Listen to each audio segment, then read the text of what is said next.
Hello there, my name is ChrisTenarium, and today we are playing Requiescence. It's a game sent to me and addressed to Sir Tenarium. How could I not play a game when addressed in such a way? Don't know what it's about.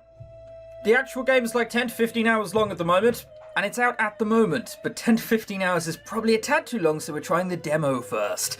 There was only silence in the black, empty room. Lies, there's clearly blue here.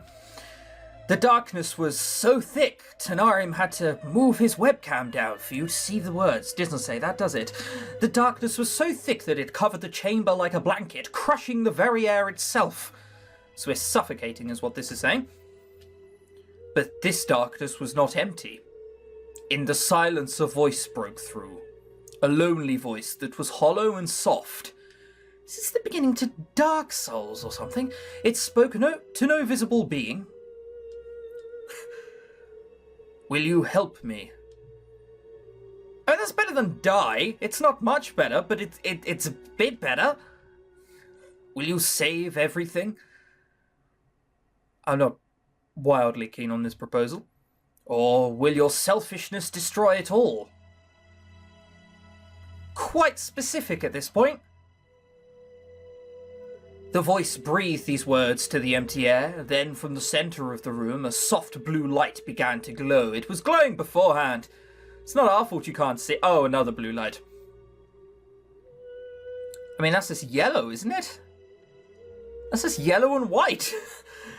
The blue light took the shape of a glowing orb. Just don't get in it, okay? This is how aliens invade. Within that orb, the image of a city began to form as if reflected from the eyes of an eagle flying overhead. Did we just go into it?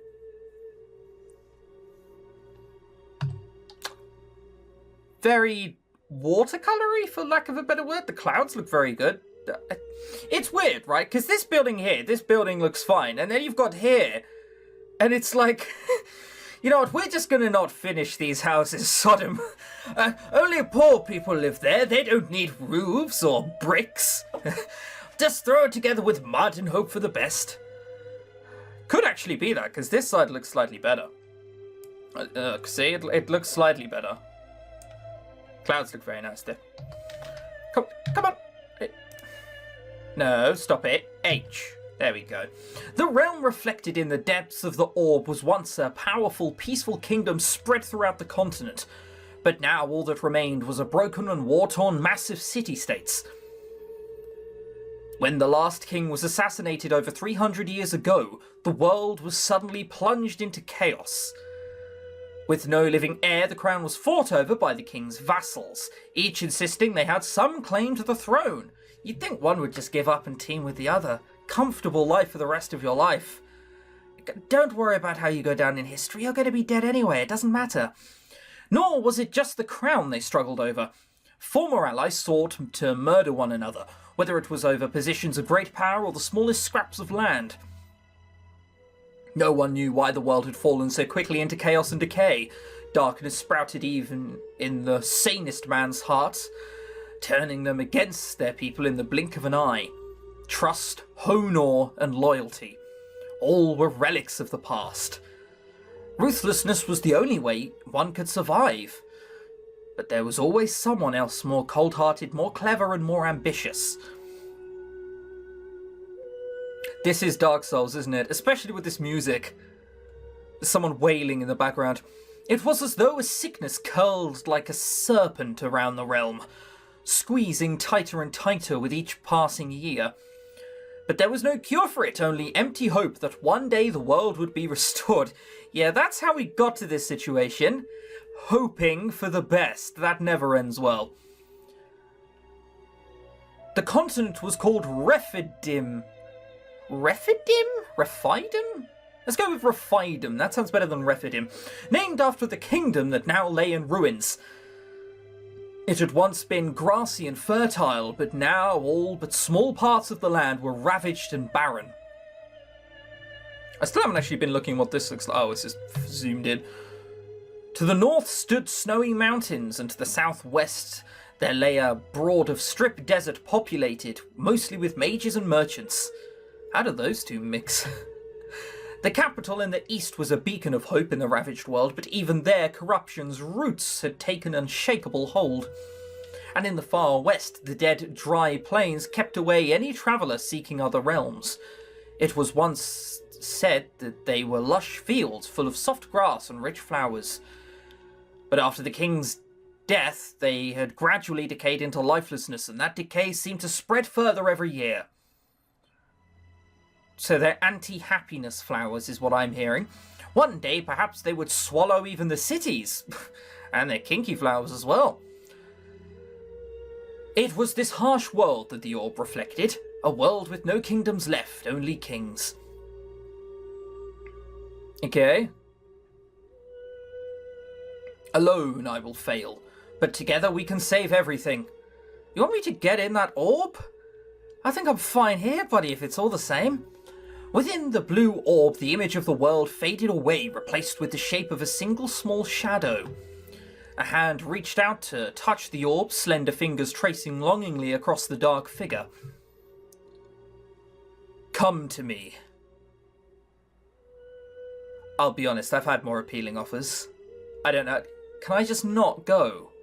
That seems a damn sight easier than going with you here. I need you. So does my ex, but that doesn't mean I'm going to follow her. The light flickered. For a few moments, I tried to keep shining, its blue rays casting a cold candle-like glow around the empty room. So we didn't follow it. But soon it was extinguished. The room was dark again, as if the light had never existed. Beg to differ, there is still blue. We will save them all. I will be waiting. Didn't even agree, mate.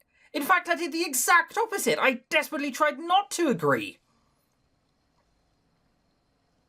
Where is this?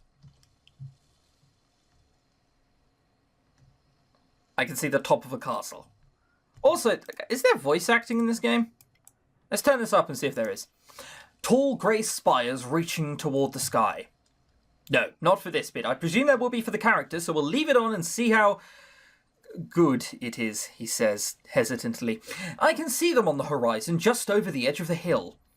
They're like long, slender needles stabbing up into the bleak sunset. It doesn't look bleak, there's rays of sunshine. Oh, someone's banging two coconut halves together. Put that up there now. For a moment, I'm so absorbed in the sight that I can hardly hear my horse's hooves scuffling against the dead, dry plain.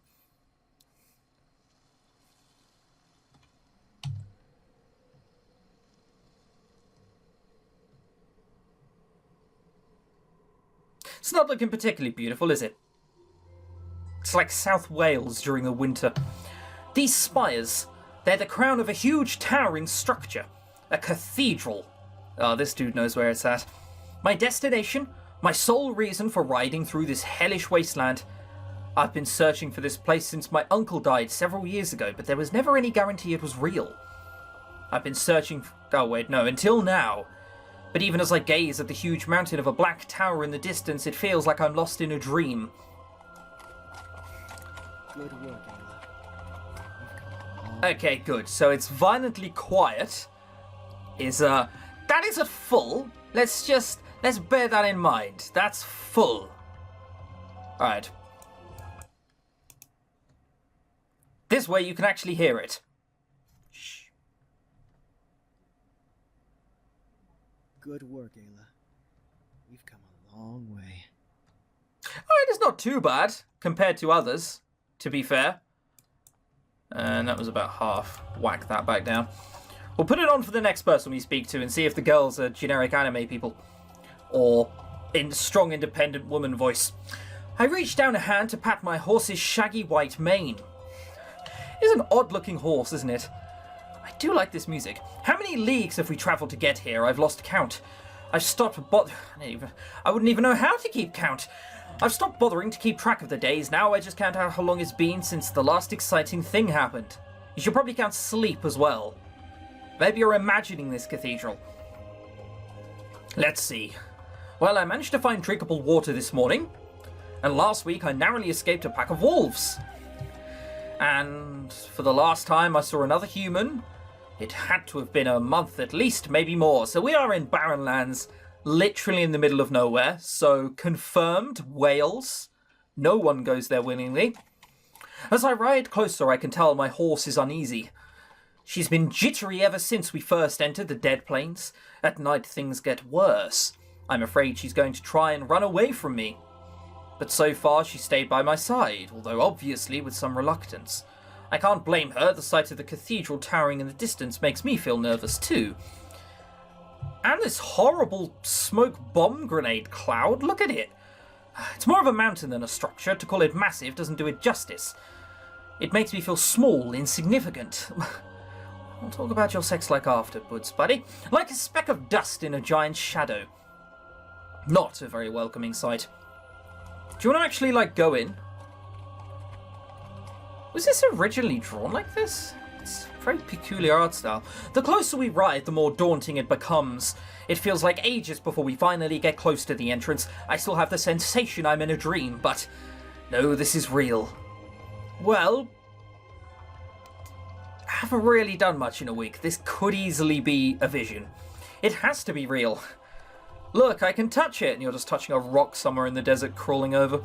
I guide Ayla to a halt, and an uncomfortable sense of dread and excitement churns in my stomach while I dismount. I guess this is it, girl.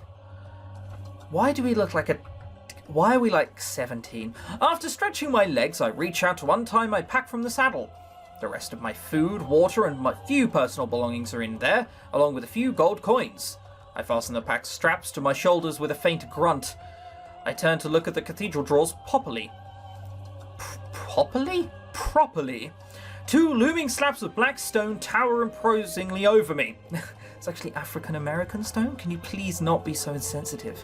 Even the ornate silver rings used to pull them open are twice the size of my hand. I take hold of Ayla's reins. Is that how you spell reins? I swear there's a G in there. No, because it's horse. There we go. See? You can tell I've never been around horses. And led her up to the doors, walking on the murky ground as I gaze upward. Despite my excitement, a strong sense of foreboding threatens to overwhelm me entirely. We accidentally skipped something. Just a hole of muddy water. But in the dead silence, the sound was so sudden that my heart skipped a beat. Look where you're going. You could look at the floor every 10 steps to just check you're not about to step on some dog shit. Come on, there's no one around. Not yet, anyway. I should be more on my toes. No, you'll still tread in the dog poo if you... even on your toes. Only the god knows what monsters lurk within this place. Sighing to myself, I pause to look down at my reflection in the murky puddle I stepped in. This journey has made me look gaunt and older than I actually am. Of course it is! You drank water once cleanly in the last week. I think I turned 19 a few weeks ago, I'm not sure. Of course you're 12. It feels like decades have passed since I set out, even though I think it's only been about a year. Yeah, just a casual year, you know how it is. Time starts to distort quickly when day and night look the same. All these zoom-ins make it very difficult to establish where I am. Exhaling a deep breath, I reach out towards one of the door's giant handles. Right. So it's Dark Souls meets the Mayans, apparently. My fingers slide around the cold metal rung. Ring? The solid sensation sends shivers down my spine. It's not a dream. I've come so far, waited so long, but in the end it didn't even matter. No, sorry. Teenage flashbacks. Half of the time I was riding, I found myself doubting that this place was even real. But every time the thought of giving up entered my mind, I forced it away. I'm here because I have to pursue something my Uncle Gideon couldn't, and I can't let him down. Gritting my teeth, I summon all of my strength I have and pull back the handle as hard as I can. We clearly are delirious. I'm slightly ashamed of myself. Only slightly, though. I'm finally here. Is this a cutscene? This is a cutscene, isn't it? Right, well, again, I constantly get bitched at for skipping through cutscenes, so, fucking have fun, everyone.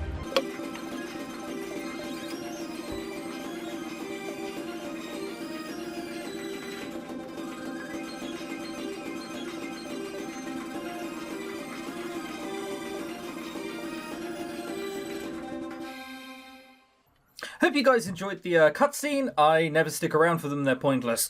A huge fiery glow. Fiery? Okay. It fills the end of the broad corridor. It feels like some sort of powerful heat is emanating from inside. Yep, that would be wind, okay. A sudden rush of hot air brushes against my face and blows my hair back. And then behind me, an abrupt, frenzied whinny. I turn to see my horse rearing up in terror. What happened there? It skipped forward. But before I can even move, and then it skips forward. I don't get why you do that. You need to give the reader at least a little bit of time to read it. That was lightning fast. Ayla, no! And takes off galloping in the direction we came from. So we've been together for a year, and now it just doesn't give a fuck. Great. Abandoning me without a second thought. At least I unstrapped my bag first. Although I try to keep myself calm, my stomach starts to bubble with nervousness again. I do my best to put the thought of starvation and abandonment out of my mind. Surely there has to be something here. Yes, ghosts and terrifying things. Why else would Gideon write about this place? But if not, no, there's not much I could do about it now. Just to make sure it's still there, I lower a hand to feel from the pommel of the sword hanging from my belt. So we're just immediately going to assume there's going to be stuff we have to hit. My fingers brush against it and the cool touch of the metal is comforting somehow. Oh, no point in wasting any more time. I step inside the corridor, clutching my pack tightly. Oh, there's music. It's no longer chanting, though. Hesitantly, I start to make my way further into the hall. It's remarkably warm inside. The heat is very different from the cool evening air, and it's a little uncomfortable. It also smells oddly sulfuric. Good, so there's a volcano around. I've seen Shrek, I know how this works. Ugh.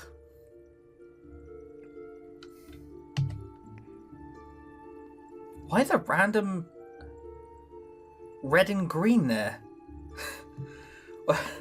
So, to your left, we have the ghosts and ghoul, and to the right, if you get hungry, we have a pizza parlor. Like, I take an idle glance up at the ceiling as I walk forward. The beautiful arches are reminiscent of the ancient grand temples that used to be revered places of worship. Wow, people beforehand really did like pizza. But the fiery glow makes it hard to see both above and far ahead of me. When I glance back over my shoulder after walking for a minute, I can't even see the exit anymore. It feels the cathedral's swallowing me. So it's swallow again. Why am I being so melodramatic? Because you're fucking alone and with no way of escaping, now your horse has buggered off? You've been travelling for a year, you can hardly jog back. It's a creepy, lonely place, sure, but at least I finally found it. So far, it seems a lot like how my uncle described it in his notebook, a huge dark place with an aura of foreboding hanging around it like a cloud. He told me he never set foot here himself and only knew about it from his research, but his description seems very accurate. Why did we go along out of interest? What was the point of us going along? I'm sure there'll be a reason. Brushing my bangs... some people take a gap year. We just decided to dick around for a very long time. That's right, I'm going to take a horse and I'm going to go to a haunted cathedral in butt-fuck nowhere. Brushing my bangs back from my forehead with a hand, I don't know what bangs are, I head further towards the opaque glow, listening to my footsteps softly echo back to me. After walking for a little while, I curiously reach out to brush my fingertips against the wall.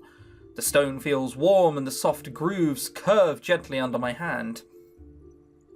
I think I can make out what looks like runes? I think I could... Oh. Sometimes it does that, sometimes it doesn't. It's weird. There are some sort of strange symbols and I can't place their origin. Pizza parlors, I just told you. Ask Giovanni or Luigi or any other stereotypical Italian name. But they seem familiar somehow. I frown, giving a shake of my head as I continue down the hall. I wonder where I could have seen them before. Come to think of it, they look similar to the runes sketched in my Uncle Gideon's notebook. Yes, I know it's your uncle who wrote it by now, thank you. If only he were here now to see all of this with me. I feel a little pang in my chest as I picture his face. The gaunt way he looked at me last time I saw him. It's a look of complete disapproval, like, what the f are you doing? I wonder if he's watching me from wherever afterlife there might be. Probably not. My thoughts drift idly as I keep heading towards a distant glow. This is the same place we were in before, isn't it? It feels like I've been walking for a solid hour. Good, and you're still nowhere near. The walls, the ground, the light, everything looks the same as when I first entered. I'm starting to wonder, am I even moving forward? Well, you're definitely moving forward. It's a question of whether you're getting anywhere is the difference. Just as I begin to doubt my sanity, suddenly, something flickers in the distance. I blink a few times. The music cuts out to suggest it's serious. It's still there, shimmering and rippling in the fiery light. Is this the end of the corridor? My chest tightens with hope. I break out into a sprint. Maybe sprinting headfirst into it may not be the best idea. Well, whatever, we're doing it now. The sound of my footsteps bounces off the walls, louder and louder as I put more weight into each stride. The glimmer in the distance is getting brighter, brighter and brighter until... My foot hits a ledge and I hurtle forward. We sort of got that, but managed to catch my balance. After a moment, I realize the reddish golden glow of the fog is gone. I glance over my shoulder to find it still obstructing the corridor I came from, but I can at least see the room around me now. Black and white. Alright, well, be careful, you know what Catholic priests are like. A huge chamber, they'll make you repent, is where I'm going with that, by the way. Repent. We've probably done a lot of naughty things in our life. Poor recovery. More magnificent than anything I could have imagined. I see the source of the glimmering light now. Bright candles flickering from a large chandelier on the towering ceiling. How is that flickering and shining on... whatever. Huge pillars all around me form a hall guiding me forward. Up ahead, dim moonlight filters in through the faded dark windows, casting an eerie shadow over everything. This is not what I was expecting. Then again, I'm not entirely sure what I was expecting. It feels even warmer in here than in the corridor, and my hair is starting to mat against my forehead with sweat. Yes, well, walking around for an hour will do that, as will sprinting. Well, at least we know he's young and naive, I guess. The candles up above me crackle slowly in the silence, giving the empty chamber a faintly warm light. The sound makes me oddly happy. It feels like the only other thing I've heard for hours was my own footsteps. At the end of the hall, I spot a small rectangular shape that looks like an altar of some sort. It stands on a lightly raised platform like a dais and sticks out against a featureless wall.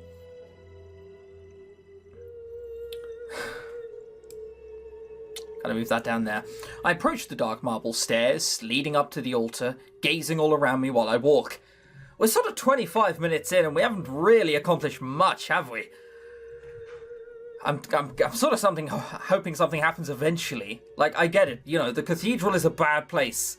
And we've mysteriously come here because of our Uncle Gideon's notes. That doesn't take 25 minutes. I guess it does, but I just wish something would, happen. I've been told very many times this place is scary and threatening and looming, but nothing's happened yet. Nothing's grabbed my excitement. Everything about this place is so looming and threatening. Maybe long ago it was a beautiful place of worship, but now it feels more like a dungeon that's waiting to consume me. Go back to any old place in the world and that'll probably be the case, buddy. The pillars cast towering shadows down over me as I pass by them. On their surfaces, oddly ornate decorations are etched into the stone. With my curiosity getting the better of me, I stop by one pillar to study the images. They seem to mostly be of kneeling and bowing figures. Kinky again. One decoration in particular catches my eye, a man with a crown bending down before a woman in ragged clothing. Right. Very kinky. Clearly they didn't let kids in this area. There are others similar to it etched nearby, but with different figures. They're beautifully drawn and so faded that they give off an eerie, nostalgic feeling. I wonder who made them. I mean, probably no one who's still alive, I'd guess? I finally reach the dais and ascend the steps towards the altar. When I examine it, I'm a little surprised at how mundane it looks. A short, lonely slab of grey marble with minor faded decorations in its front and side. I lean in to get a better look at its surface, and I see runes etched onto the marble. Come on! A lot of these aren't real characters. What is this? So you got dolphin, shrimp, pyramid, surf dude, crab. So this is basically just a really old ancient recipe or something. I can actually read these runes, unlike the altar itself. Something very odd.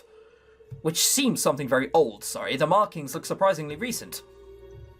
I trace a finger along the grooves, frowning as I try to figure out what the symbols mean. 1 drop to light the fire. I use my thumb to scrape away the light dust concealing the next set of runes. 2 drops ignite the core. Core? The core of what? There's only one way to find out. Still pretty sure it's seafood, though. 3 drops to burn it higher. I pause, squinting to decipher the last of the runes. The flickering light of the candle is atmospheric, certainly, but it definitely doesn't make reading any easier. A 4th drop to part the door. Well, let's put 4 drops in it then, huh? Door? I glance around the chamber skeptically. No door in sight. The only places that aren't obscured by pillars are smooth stone walls. I didn't come all this way just to be stuck at a dead end. I might as well see if I can figure out the meaning of these arcane runes. I'd like to think that drops only mean water, but it probably means oil. I have a foreboding feeling that the altar wants blood. Good. So we're in a blood magic world, are we? Oh, this always goes right. The magic I can sense from it is oddly twisted. It's like something was once pure, but is now a hollow, disfigured version. Yep, cool, got it. Darker magic often used for ritual. Oh, come on! Oh, what's that? Blood is bad, is it? Was that your 3-line point? Blood rituals are generally a bad thing. After a moment of hesitation, I reach down to grasp my sword and draw it out. Try water first! There's no harm in trying 3 drops of water. I'm sure it won't kill it. A familiar sound of metal scraping against the scabbard echoes in the large chamber.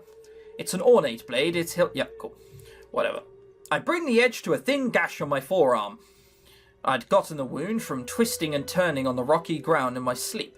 It just closed up a few days ago, but a soft brush of the blade against my flesh makes the red line easily slit open.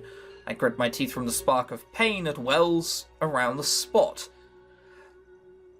I guess that makes it a lot easier than your hand, right? Because in films when they want blood, they cut their hand. I don't know why they do that. It's because it's easy to demonstrate cutting on your hand than it is, oh, I'm going to cut my forearm? That's weird, right? But cutting your forearm makes more sense. You're less likely to use it or get it touched. If you're really being picky, you'd probably cut like from like the, I don't know, the bit like just above your knee or something. But then again, I guess if someone walked in and we were on all fours with our knee like hanging over, like, right, come on, drop, drop, drop, it'd look very weird. Slowly, blood begins to trickle out from the cut and I raise my arm over the altar. Trip.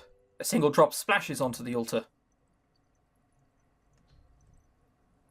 Nothing happens.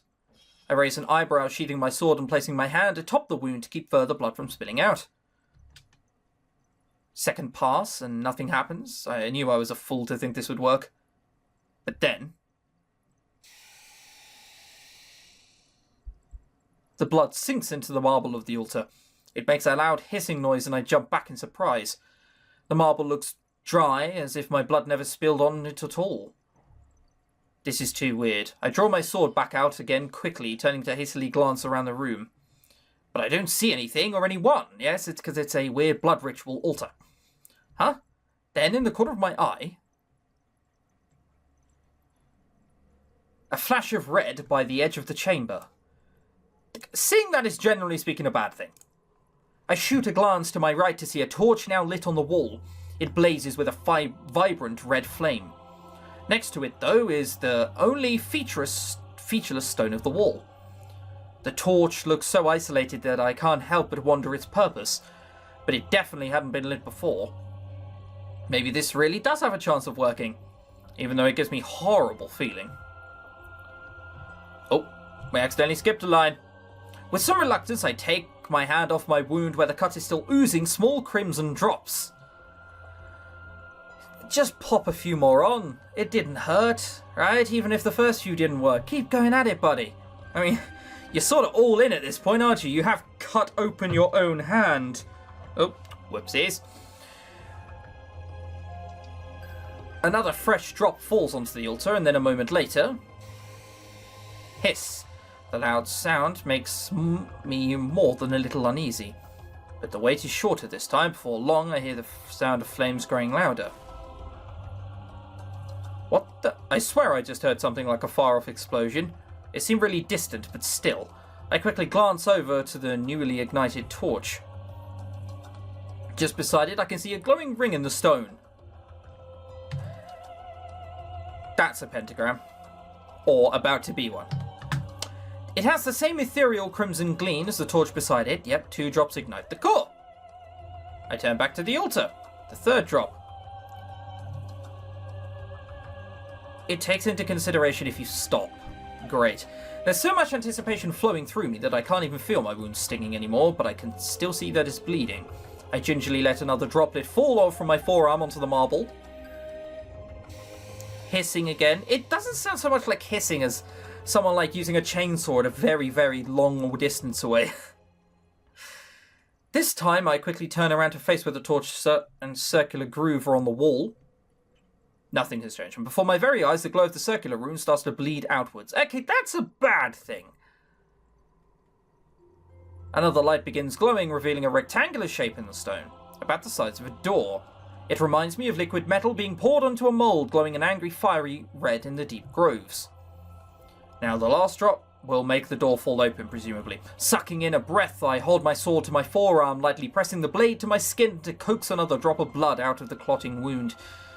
I raise my arm over the altar one last time, swallowing the uneasy feeling tightening in my throat. The wound on my arm looks worse than when I'd begun. I guess I was a little clumsy when I first cut it back open. Oh, you reckon, do you? You're a little clumsy, not very thoughtful. I allow one more drop to... Yep, cool. Yeah, anyway, what happens? I just want to know. No hissing sound this time? Definitely a fiery sound. I almost don't want to look at the door, but I force my gaze back towards it. Circular rune in the door? It's now split in half by a slender black line. A slender.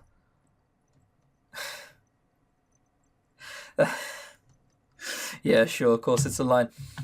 A line that runs jagged, coarse from the top to the bottom of the frame. It doesn't look great, the line. It splits the stone like a lightning bolt. Yeah, or someone with a very dark biro. The markings on the altar bleed a red glow, shimmering unnervingly. 4th part, the door. I cover my arm back with my sleeve, not paying much mind to the faint stinging of the cut. Sheathing my sword slowly, I can't help but wonder if I've done something horrible by using this dark magic. You probably have, yes! But at least I have a way to move forward, and right now, that's all that matters. Or so I repeat in my head, grimly. Just as I'm about to turn away, I notice a set of faded, much older-looking runes on the side of the altar. I hadn't seen them there before. Might as well read them to see if they're anything important. Use blood magic, and you're basically now one with the devil, is what it should say. Let's see. Carry the weight of your pride, kneel down before the ascent.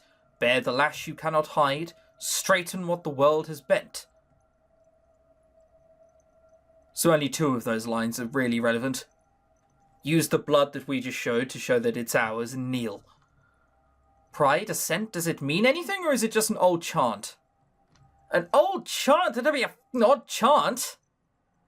Alright, well, before we go through the door, we're like 35 minutes in, give or take. I don't know how long the cutscene was exactly. Do you guys want to see more of this? If you guys want to see more of it, we'll keep playing it and see how it goes. So far it's been amusing, but I sort of wish something would happen. 35 minutes in and we found a cathedral, walked around a bit and opened a door. Is essentially what's happened. It'll get quicker though, I'm sure. Put in the comments below, whether you want to see another part. See you then.